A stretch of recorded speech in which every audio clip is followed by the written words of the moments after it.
বাংলা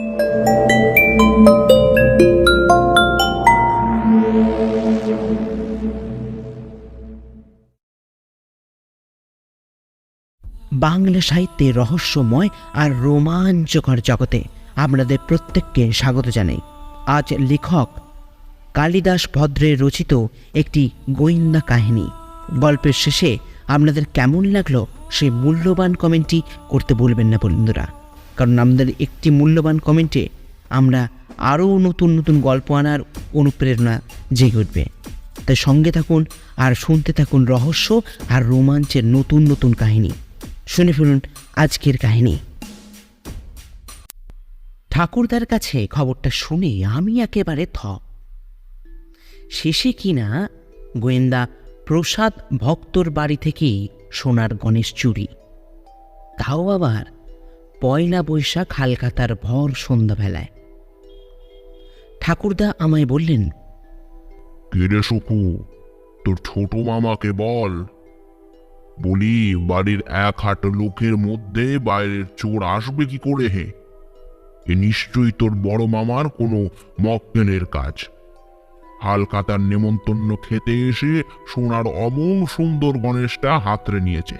ছি ছি ছি ছি। আমি বললাম, আচ্ছা ছোট মামা কি করবে বলো তো, তোমরা পুলিশকে খবর দাও। ও পোড়ামুখ, তোর মাথাটাও খেয়েছে। পুলিশে খবর দেবো কেন হে শুনি?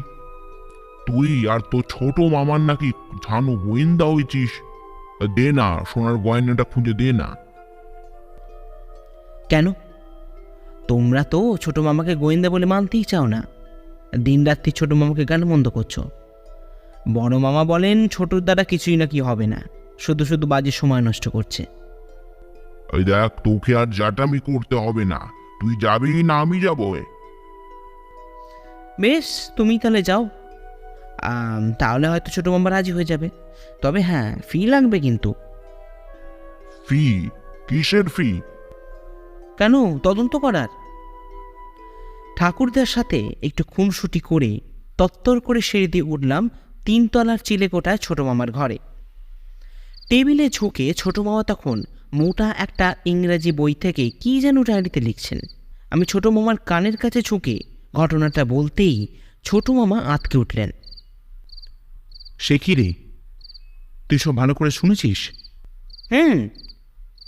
আমি শুনে গেলাম তো। বেশ, তবে আমাকে প্রথম থেকে আস্তে আস্তে করে শোনা।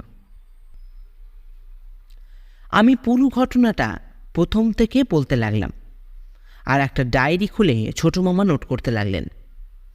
মাঝে মাঝে আবার প্রশ্ন করলেন, আচ্ছা, বৃষ্টির আগে না পরে? না, পরেই হয়েছে।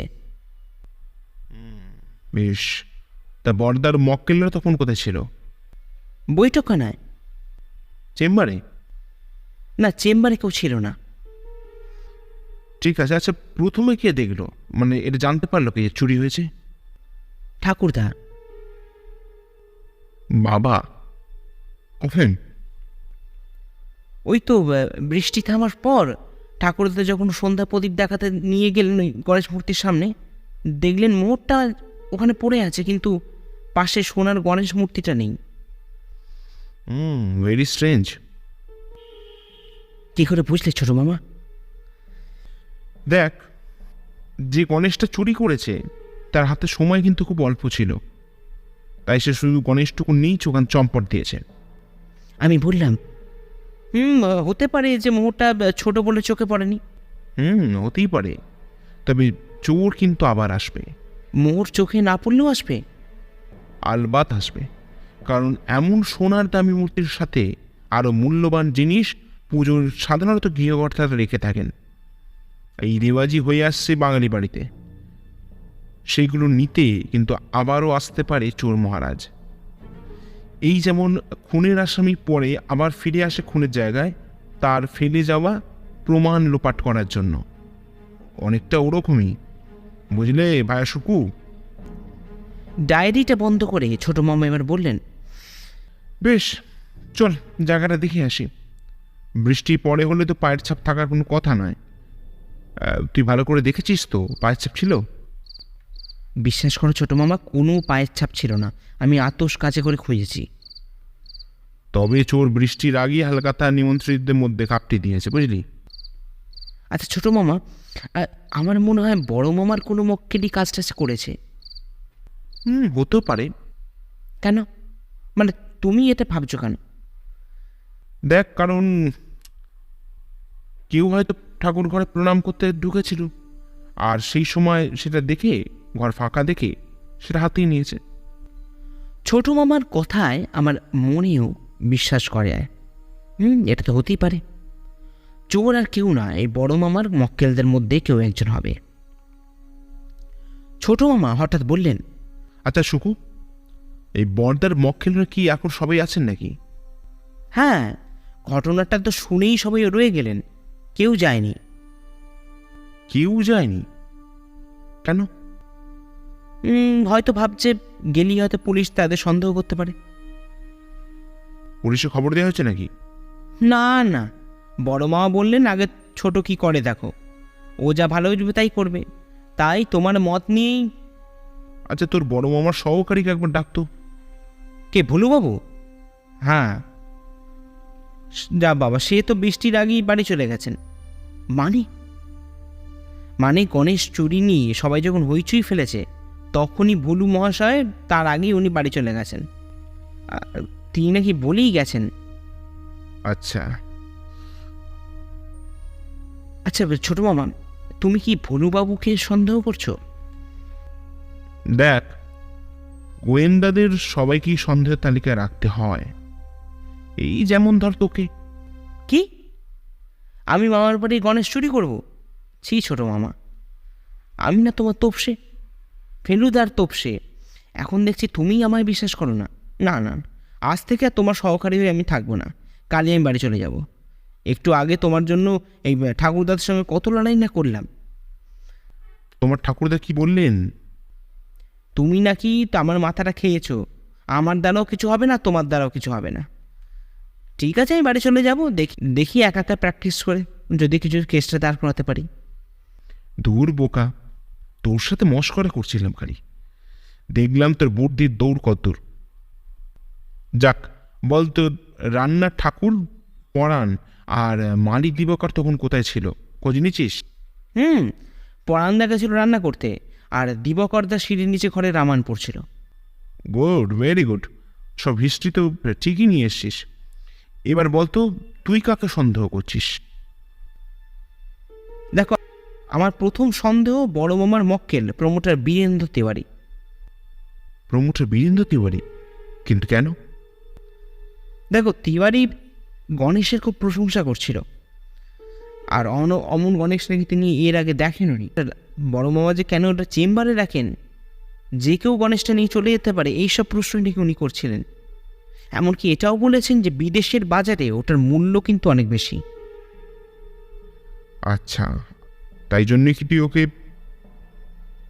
কেন করবো না বলো তো? প্রমোটার বলেই তো ওর সাথে চুরির চক্রের একটা যোগাযোগ থাকতেও পারে, কিন্তু এখন মনে হচ্ছে ভুলুবাবুই গণেশটা নিয়ে চম্পট হয়েছেন। আর কেউ, মানে আর কারোর উপর তো সন্দেহ হচ্ছে? না, আর কাউকে তো সেরকম সন্দেহ হচ্ছে না। ঠিক আছে, চল নিচে দেখি। দুজন তত্তর করে নিচে নেমে বড় মামার চেম্বারে ঢুকলাম। বেশ খুঁটিয়ে খুঁটিয়ে দেখে ছোট মামা এবার বৈঠকখানায় এসে মক্কেলদের উদ্দেশ্যে বললেন, আপনারা ইচ্ছে হলে যে বাড়ি চলে যেতে পারেন। আসলে এমন একটা বিশ্রী ঘটনা করলো যে বলার নয়। অথচ আপনারা সকলেই ব্যারিস্টার চিত্তরঞ্জন রায়, মানে আমার বর্দার সম্মানীয় মক্কেল। অনেকেই বহুদিনের পরিচিত বটে। বলা যায় এবার এর সাথে দীর্ঘদিনের আপনাদের আলাপ, এবং আজকে বিশেষভাবে নিমন্ত্রিত আপনারা অতিথি। তা যা হওয়া তো হয়েছে, শুধু শুধু পুলিশকে জানিয়ে লাভ কি? সকলের সম্মান আছে, আর বিশেষ করে আদালতে বর্দার যা প্রতিপত্তি, পুলিশকে খবর দেওয়াটা বোধহয় খুব একটা বুদ্ধিমানের কাজ হবে না। আপনারাও আর ঘটনাটা পাঁচকান করবেন না, মনে করুন এটা একটা কোনো দুর্ঘটনা। প্রমোটার তিওয়ারি এবার বললেন, আরে ছোট বাবু, বলেন কি? আপনি হলেন গোয়েন্দা প্রসাদ রায়। আপনার বাড়িতে সোনার গণেশ চুরি হয়ে গেল, আর আপনি বলছেন ঘটনাটা চেপে যেতে। জানেন এই বিদেশেও মূর্তির কত দাম আছে? আপনি পুলিশে খবর করুন, আমরা সবাই এখানে অপেক্ষা করছি। আমাদের তল্লাশি নিক। না না, সেসব হয় না। আপনাদের তল্লাশি নিতে পুলিশ ডাকবো, এটা কখন হতে পারে? এ হবে না কেন শুনি? আমরা থাকতেই তো আপনার মূর্তি চুরি হলো, বাইরে থেকেও তো নতুন কেউ আসেনি। যাক, যা হয়েছে ভুলে যান, আপনারা যে যার বাড়ি চলে যান, আমি দেখছি ব্যাপারটা কি করা যায়। ছোট মামার পীড়াপিড়িতেই সবাই বিস্মিত হয়ে একে একে চলে যেতে লাগলো। ছোট মামা এবার বড় মামাকে জিজ্ঞাসা করলেন, তারপর ঠাকুরদাকে, একে একে রাঁধুনি, মালি সকলকেই। জিজ্ঞাসাবাদ হয়ে গেলে ছোট মামা হাতগুড়ির দিকে একবার তাকিয়ে ঠাকুরদাকে বলেন, এবার তো খাওয়ার সময় হয়ে গেছে, ভীষণ খিদেও পেয়ে গেছে। ছোট মামার কাণ্ড দেখে আমি তো একেবারে অবাক। এত বড় একটা ঘটনা ঘটলো, অথচ কোনো টেনশন নেই। তাড়াতাড়ি খেয়ে আবার ওপরে উঠতে উঠতে বললেন, সুকু, তাড়াতাড়ি খেয়ে উপরে চলে আয়, শুয়ে পড়বো। খেয়ে দিয়ে আমি ছোট মামার ঘরে ঢুকতে এখানে এলো। নেই, তৈরি হয়ে নে চটপট, রাত জাগতে হবে, পারবি তো? হ্যাঁ, খুব পারবো। ছোট মামা পিস্তলটা কোমরে গুঁজে চাদর মুড়ি দিয়ে বললেন, দেখ তো নিচের আলো জ্বলছে কিনা, নাকি নিবল। ছাদে এসে ভালো করে দেখে নিয়ে বললাম, চেম্বারের পাশে বড় মামার ঘরটা শুধু টিমটিম করে আলো জ্বলছে মনে হয়। চল, পা টিপে টিপে নাম, যেন শব্দ না হয়। বিড়ালের মতো নিঃশব্দে আমরা মামা ভাগ্নে চেম্বারের সোফার নিচে ঘাপটি মেরে শুয়ে রইলাম। অনেকক্ষণ পর খুটখুট টুংটাং শব্দ হতে লাগল। বেশ বুঝলাম ছোট মামার অনুমান ঠিক, চোর আবার এসেছে। পেন্সিল টর্চটা জ্বালতে খুব ইচ্ছা হলো, কিন্তু ছোট মামার নির্দেশের জন্য অপেক্ষায় থাকতে হলো। আবার খসখস ঠং ঠং শব্দ আবার শুরু হলো। সহসা ছোট মামা ফেলা পেন্সিল টর্চের ক্ষীণ আলোয় বুকটা একবারে কেঁপে উঠল। অন্ধকারে আগুনে গোলার মতন কি যেন জ্বলছে। ছোট মামার পিস্তল তাক করে ফায়ার না করেই চিৎকার করে উঠল, সুকু, আলোটা চালা।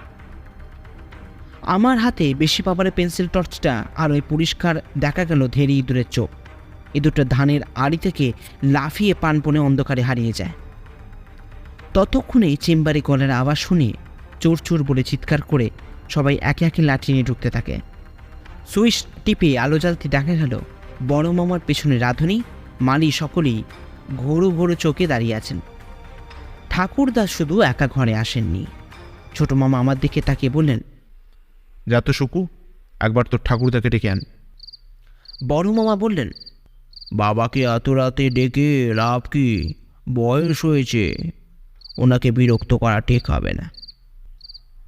না বরদা, বাবাকে একবার ডাকতেই হবে, বাবা ঘুমননি।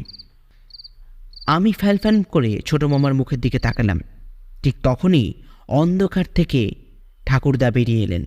তারপর বললেন, কি বলছিস বল, এই গণেশ চোর পেয়েছিস নাকি? হ্যাঁ, তবে তুমি যাকে চোর সাব্যস্ত করতে চাইছো, আসলে সেই আসল চুরি ক্লু দিয়েছে। কিরকম? ধীরে দূর আসলে গণেশ চোর নয়। চোর ধানের আড়িতে গণেশ লুকোতে গিয়ে ধান উপচে পড়েছে, আর সেই উপচে পড়া ধানের গন্ধে ইঁদুরটা আসে। ইঁদুর আড়ির ধান খেতে গিয়ে দাঁতে সোনার গণেশ লাগে। ইঁদুরের দাঁতে টুংটাং শব্দ শুনে বুঝতে পারি গণেশটা ধানের আড়িতে লুকিয়ে রাখা আছে। অতএব মূর্তি যে সরিয়েছে সে চোর নয়, এটা খুবই স্বচ্ছ, কারণ চুরির মতলব থাকলে হাত সাফাই করত। এত ছোট মূর্তি নেবার নিশ্চয়ই কোনো অসুবিধা ছিল। বড় মামা বললেন, তবে এই কাজ কি করলো বলতো? ছোট মামা বললেন, যিনি করেছেন তিনি আমাদের বাড়ির লোক, তবে তিনি চুরি করার মোটিভে কাজটা করেননি, করেছেন অন্য কারণে। ঠাকুরদা বললেন, কে সে? কেন তুমি? আমি? কেন আমি এসব কাজ করতে যাব কেন? হ্যাঁ তুমি। সন্ধ্যা আরতির পর তুমি গণেশটা লুকিয়ে রেখেছিলেন, কারণ আজ হালখাতার দিনে আমার একটা পরীক্ষা নেবার ইচ্ছা তোমার মনে জেগেছিল। তোমার ইচ্ছা হয়েছিল যে আমি সত্যি প্রফেশনাল গোয়েন্দা হয়ে উঠতে পেরেছি কিনা, নাকি মিছে মিছে আমি সময় নষ্ট করছি। আজ যদি গণেশ রহস্য বের করতে পারি, তবে বর্দার মতো নামী মক্কেলদের কাছেও আমি খুব সহজেই গুরুত্ববান হয়ে উঠব। প্রচারের এত সহজ সুযোগ তুমি হাতছাড়া করতে চাওনি। সন্ধ্যা প্রদীপ দিতে গিয়ে পরিকল্পনা হঠাৎ করে ফেলো, ফলে ঘটনাটা একটা সহজ সূত্র ভুল করে দিয়েছ। সূত্র? কি সূত্র? পুলিশে খবর না দিয়ে তুমি আমায় ডেকে পাঠানো। এত মূল্যবান একটা জিনিস হয়ে গেল, আর তোমার মধ্যে কোনো আপত্তি নেই। এটা কি হয়? ছোট মামার কথা শুনে ঠাকুরদার চোখের কোণে জল চিকচিক করে লাগলো। খুশিতে না ছোট মামার জন্য গর্বে, সেটা বুঝতে পারলাম না। আমারও মনটা গর্বে ভরে উঠতে লাগলো। আপনারা শুনছিলেন শ্রী কালিদাস ভদ্র রচিত একটি গোয়েন্দা কাহিনী। গল্পটি আপনাদের কেমন লাগলো সে মূল্যবান কমেন্টটি করতে বলবেন না বন্ধুরা। সঙ্গে থাকুন আর সঙ্গে রাখুন রহস্য আর রোমাঞ্চ টিমকে। নমস্কার।